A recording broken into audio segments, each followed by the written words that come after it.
I'm a rebel. I rebel. Is what you thought I was gonna say.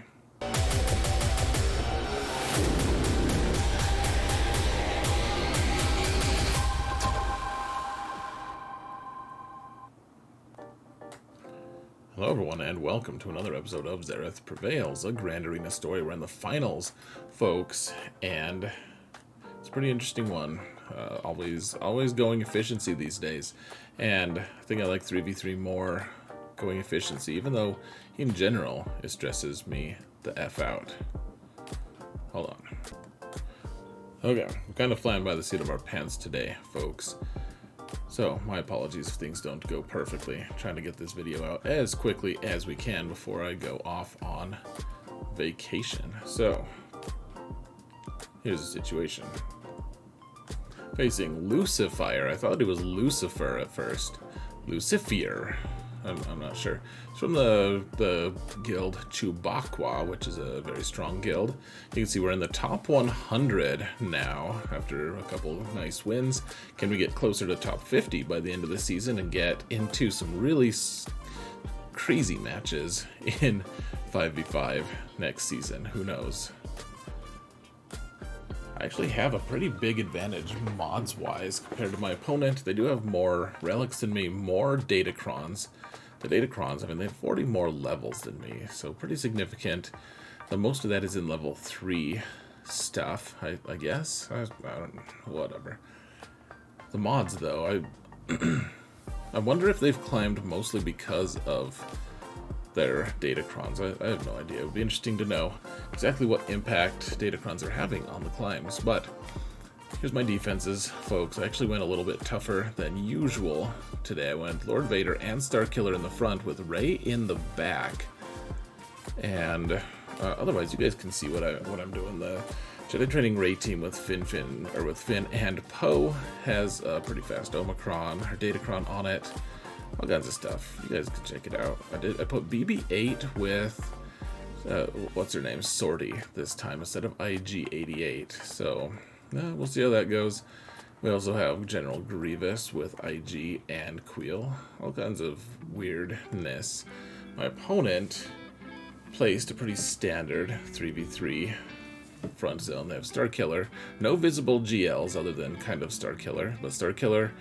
Then there's Malgus with 2 Sith, but not 2 Sith Empire, which, as you'll see, is going to tempt me into something that feels a little bit rash.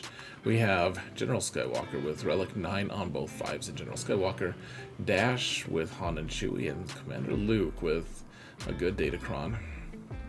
Up top, they have Finn Poe. They have the Tusken Omicron team, which I've heard is actually bugged, though we didn't take risks today. There's Boba with IG and Queel. Everyone's trying to find a use for IG and Queel. Look at that Relic 9 on IG, though. It's a little bit intimidating. They got Sortie with... Sortie's got the lowest total relics out of anyone on that team. L3 is boosted. They've really invested in their tanks, which, I mean, not a bad idea. Then Radis. Ironically, Radis has Relic 5, while Jyn just hangs out there. She's rebelling. So... just a reminder, guys, if you want to support the channel for free, all you've got to do, like, subscribe, comment, help me mount the algorithm. It's for everyone, baby.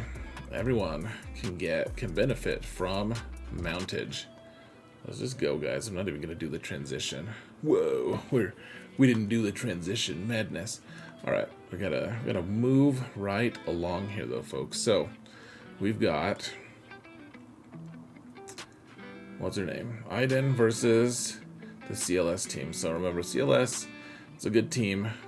They've got the good Datacron, they've got the turn meter Datacron, all that stuff. So I always target Chewpio first, but you kind of just gotta alter course sometimes. Look at that, like Death Trooper's not getting days on CLS, which is a whole mess, of course. Finally got it on him. All right, let's get the cleanse. They've taken a lot of turns actually for how little. Oh, she's blinded. That's why I was missing that time. Okay, I was kind of wondering. I forgot what happened. Okay, but I mean, gosh, even with some kind of weird RNG and a tough team, a good Datacron, everything, I mean, my guys aren't modded super poorly or anything, but at the same time, I mean, this mismatch is so ridiculous. Like, I can't believe people are still putting this team on defense. Like, I didn't just wrecks them so hard. Makes me a little sad, to be honest. There we go. Stormtrooper finishes off, and we're good to go. Let's continue right along here, shall we? So, Treya versus Malgus. And then I'm doing Sith Empire Trooper here, guys. Because the idea is we don't want Nihilus to take that first really big hit from Malgus. This is a Relic 9 on Malgus, keep in mind as well. And so the whole goal, we're just got to survive until it's time to annihilate Malgus. Now, I was telling my stream, I still don't understand this interaction that much, because Treya and Nihilus, watch their cooldowns. Like, they never really reduce. Like, they keep getting feared, and they keep... I mean... I just need to read the kit more. That's all. I mean, that's an important thing. Set is gone, but hopefully Nihilus has enough hit points now that he won't just get one shot by Malgus. That's an important hope, at least. The recording's a little bit choppy, kind of interesting. I don't know what's going on with that. It's pretty smooth when I was playing. There's no hope. There's no hint of like crashing or anything. But you can see we still have 2 cooldowns on their Annihilate for Nihilus, and you know, just not going super smooth. And then suddenly it's not. We're just ready to go. Just kill Malgus. And now I mean, Dooku and Marauder are just annoyances. Like, they're not gonna kill me. They can't kill me, really, unfortunately for them. I mean, Treya every once in a while it's like, oh, look at that. You kind of threaten Treya just a little bit, but not too much. So take out Marauder, because probably we won't kill him without an Annihilate anyways, and Dooku might just go down cheaply. he's cheap like that. So 52, alright. Dropped 5, but we got through that team without using a Galactic Legend, which is a pretty big deal. Okay, so I could have used Grandmaster Yoda here instead of Jedi Knight Luke, but after scouting my opponent, I was pretty sure I didn't need to. So, trying to decide what I want to do. I mean, you can only stun one character here because guard is on Han and Dash.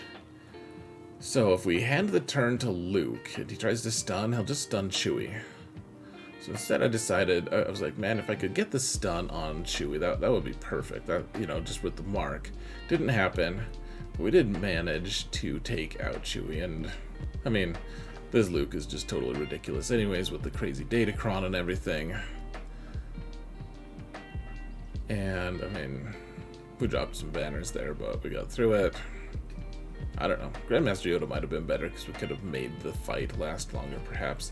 Alright, so his Starkiller was modded strangely compared to what I'm used to seeing. Like, either you see a heavy health build, which emphasizes the power of his Star Destroyer ultimate, or you see him, and this is more common, I think, because it's the better build, in my opinion, is you put more offense on him. You put an offense set on him. This one was modded with crit damage set, and so we're using Sith Empire or Sith Eternal with Watt here, because Watt can give him the guard, of course, or the whatever you call it, the shield tech, so you can get rid of all of these debuffs every time you take a turn. But then on top of that, you can link Starkiller so he can't crit. So we've got crit damage everywhere. Crit damage on the triangle, crit damage on his sets, and he can't crit us because he has link. So, okay, we're about to get our ultimate here. They just, I mean, this throws a Star Destroyer at us. Not much going on here, guys. Wait for our turn. Here we go. Alright, zap the 2.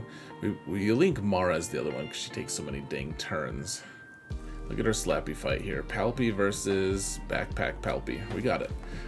Backpack Palpy wins the match. And now we've got General Skywalker. And I decided, so we have 4 Galactic Legends on offense. And we only needed to use 2 of them here. So let's use Jedi Master Luke here, because then I have Sith Supreme Leader Kylo, and who? Jedi Master Kenobi for the back zone, just in case he's got anything crazy.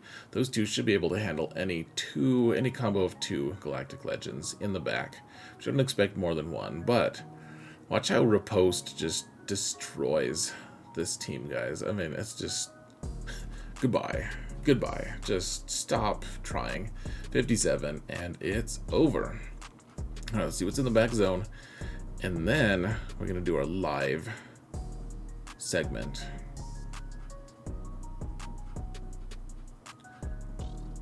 Hey, look at that. There is a Rey, and that's what our live segment is about.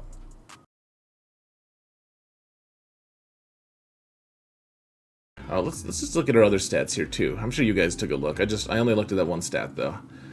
Oh my gosh, this is a crazy health stack. So not that much damage. 200k, 260k health. Yeah, guys. So I mean that 260k health, and then that's before she goes in, and then she's relic 9, so she gets 90% more of that. So she's at 500 something k right now. So hopefully we can keep Mace alive. Like the idea would be, we really want to keep doing ability blocks on Rey if we can.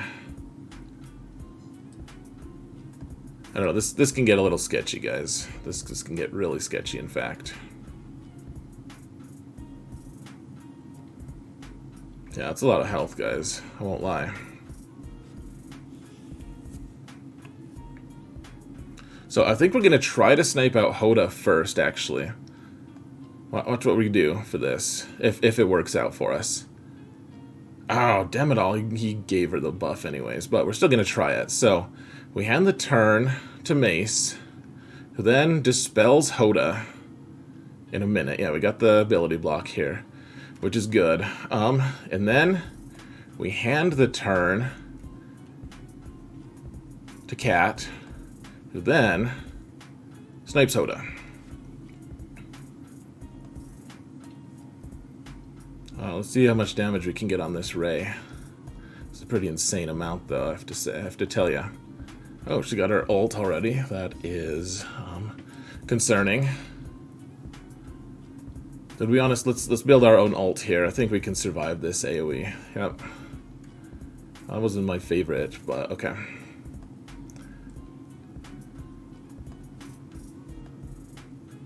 Oh, we missed. What the hell, man? Alright, just hit Holdo here for funsies. There we go, okay.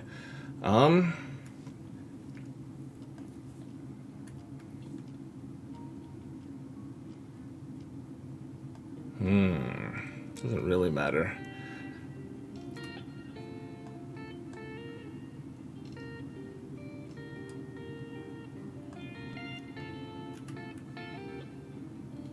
Whoa. That was pretty cool. Alright, oh, she's gonna go into her ult here anyways. It's cool, I guess. Glad we killed Holdo like that, though. That was pretty fancy. Gosh, Cat's not doing super well here. We really need to get that ability block, or whatever it is. We need to get, not Whirlwind on me, please. Okay, I don't know if that triggered our savior or not, but that was not what I wanted. So let's try to get ability block on her. Oh, there's damage immunity, finally. What's up, Utini? How you doing, man?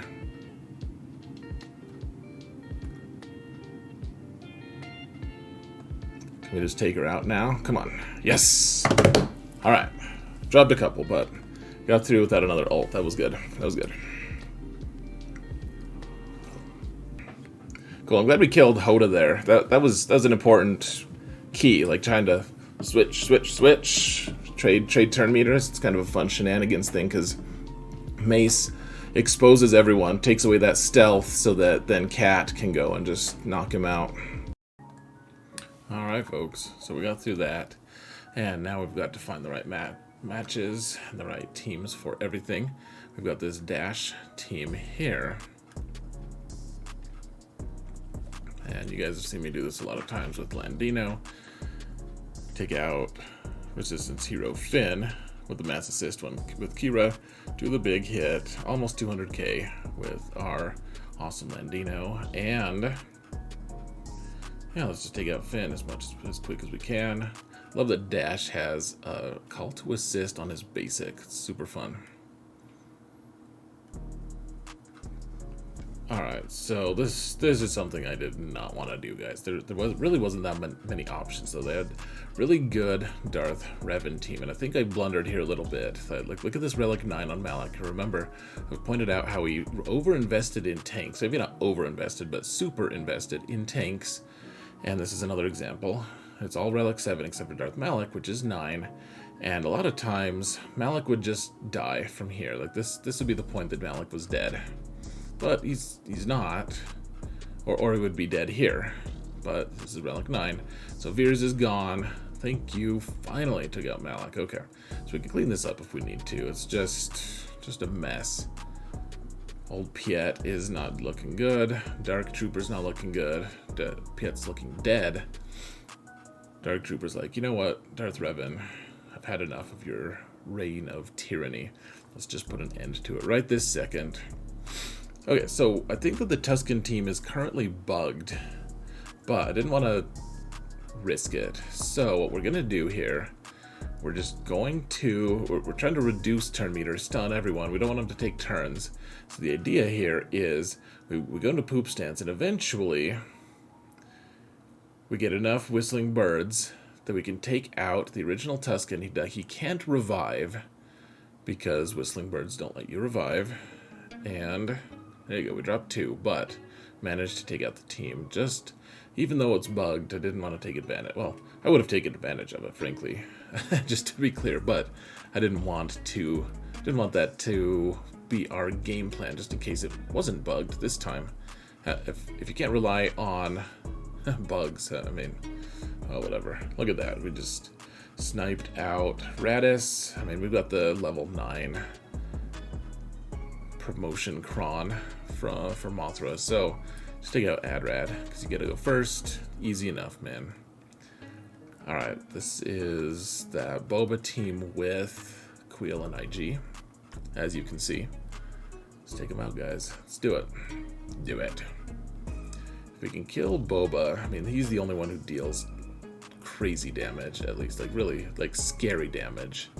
The other two, I mean, remember, this is Relic 9 on IG-11.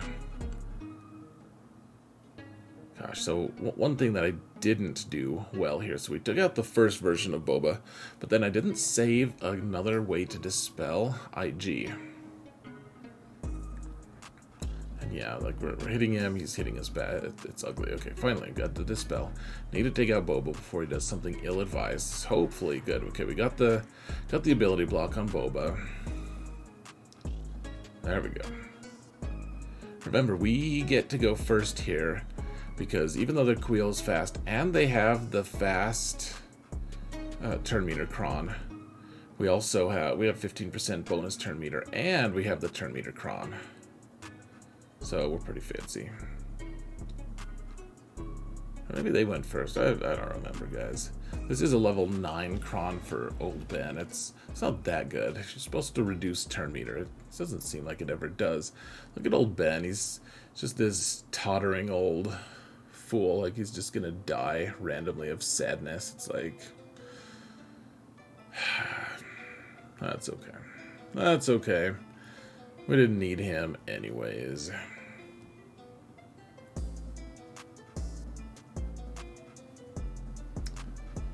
Alright, the sortie team with the, Relic 8 on L3. Who wants to bet that L3 is their next Relic 9?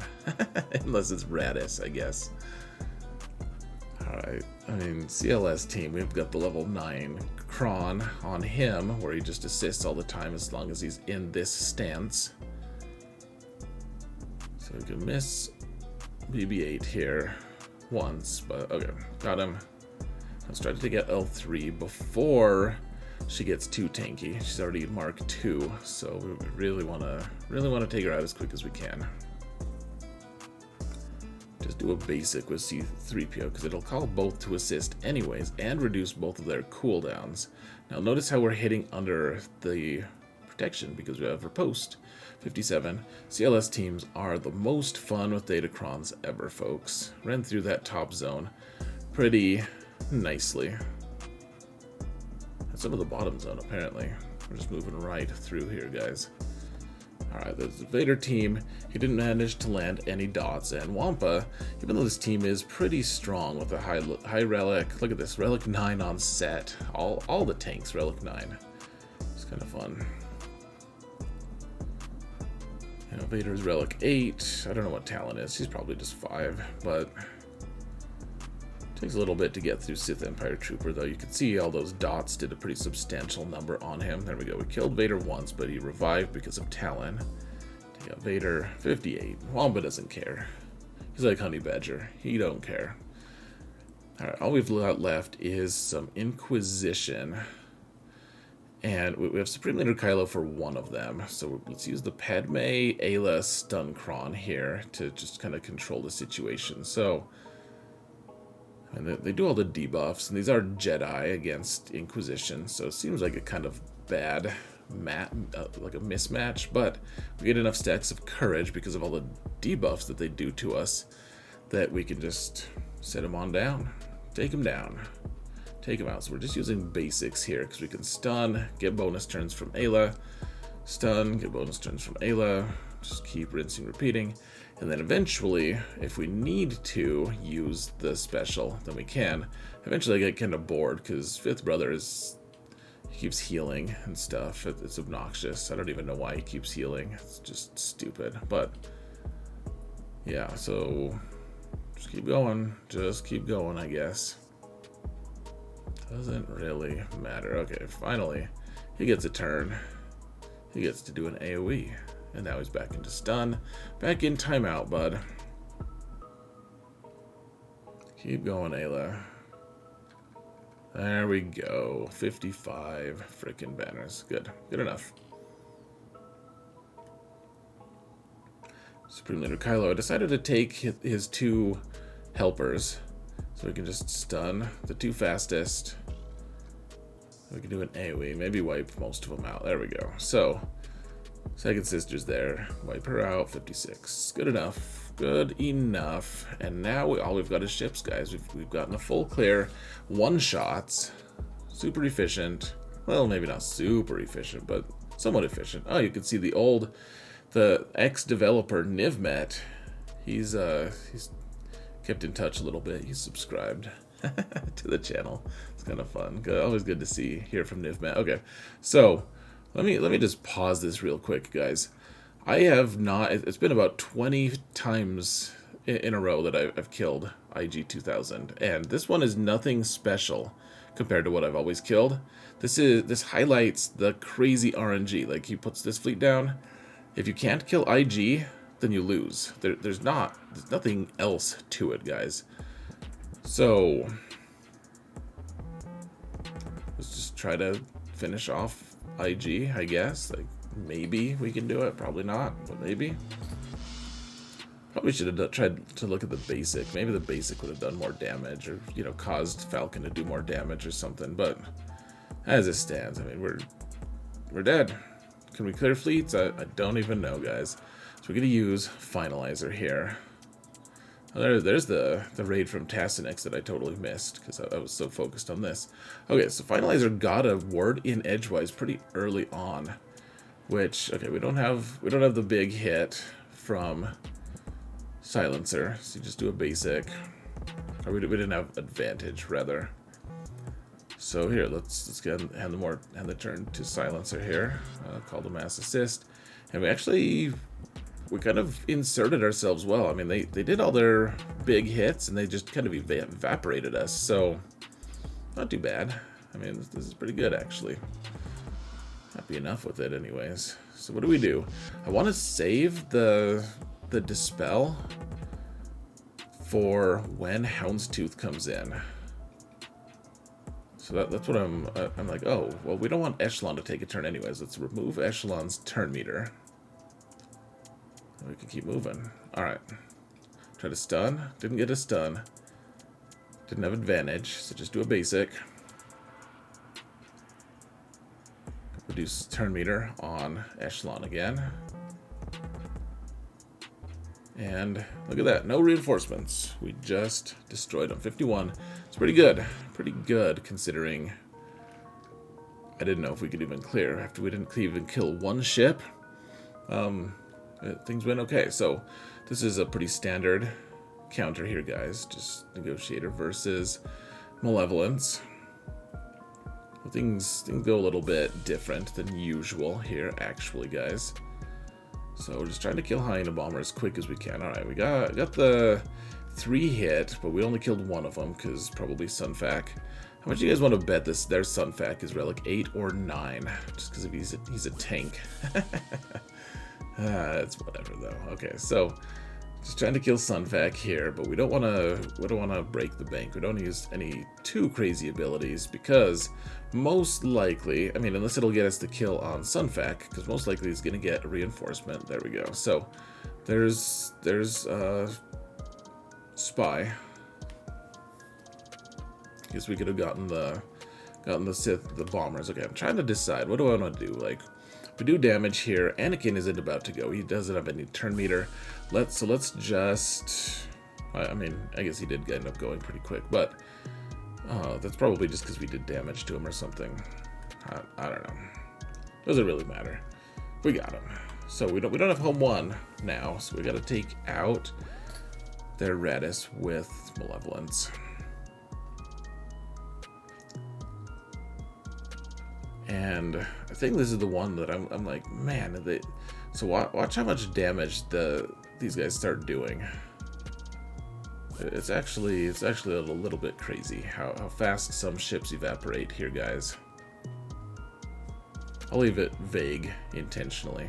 How much damage they do. All right, let's take out. Cool. So we got rid of the Star Fortress. Let's try to take out Poe. Look at that. Someone did 109k damage because we got 4 stacks of things they haven't dispelled yet. And nothing wrong with this, guys. 72 banners. Ended up dropping about 49 total, including that one on the 20 on Executor. So let's see how we ended up, shall we, guys? And we'll get you out of here as quickly as we can so I can go to bed. We didn't even do the transition this time. Yay. Alright, so hold on, this isn't the right one. Oh, except it is. It is. I was just... Okay, so they attacked about when they normally do. No idea if they watched my stream before. That's not something that I do care, apparently, but I try not to. I try not to, and yeah, I just assume. I try to assume the best. So they attacked when they normally do. So I'm guessing they didn't. Yeah, no shade on them whatsoever. Even if they did, like whatever. So Qui-Gon, they got through all of this. They killed Lord Vader for 50. Sorry, for 60. So they dropped 7 banners there. And then the rest of them, they got higher. They got either 57 or higher, which means they used the Galactic Legends. And then they realized, because they only have 5 GLs for offense, they can't use a GL for every single squad in the front, because what if I have something in the back? So they attacked Qui-Gon and lost, which has been a pretty standard thing for me lately because of the way I have it modded. Then they lost to Sortie, which was fun because I've been putting IG-88 in there. Added BB-8 and instantly got a hold. No idea if that was the difference or if they just used an experimental team. Not sure. And then, so the attack phase is still going on. But I think it's safe to say that Rey is going to stay alive. If she isn't, then I think we still win, actually. He failed enough on all the other stuff that I believe that even if he gets max banners, whatever max banners for Rey currently is, like I think, what, 37, 30, 39, if he somehow managed to do that, he still couldn't quite get there. So, at the end of the day, this is what I believe the final map is going to look like. I don't discount the possibility that he could clear me. I just don't know. I kind of don't think he will, and it's almost irrelevant. Like, If he wants to keep trying, that's fine. I don't know what he had in the end for Ray. I'm guessing he had some kind of Galactic Legend that ended up failing a little bit. Not really sure. We'll have to look at the results. So, final thoughts here, guys. Malgus made the difference, I think, because I was able to kill his Malgus without using a Galactic Legend, whereas I'm pretty sure he had to use a Galactic Legend. In fact, he got a 58 on my Malgus, which means if he didn't use a Galactic Legend, he cheated, which I don't think he cheated. To be real clear, I don't think he's a cheater at all. But those are the only two options that I see currently, is if you can undersize Malgus and get a 58, you used a GL. I'm pretty sure that's the case. So now I'm 4-2 for the season so far, which means that if I get one more win, I'll actually have a winning season after the fiasco 3v3 season I had last time. And 3v3, everyone's efficiency based. Everyone, now I'm back in the top 100, pretty firmly entrenched in there. I mean, it would only take 2 more fails in order to get me out of there again, but we're doing okay. We're doing okay. And everyone's playing efficiency, and I'm apparently acquitting myself decently well. So, guys, let me know what you think in the comments. What was your favorite part of this? Hope you enjoyed it. Thank you all so much for watching, and remember that in all things, Xaereth prevails.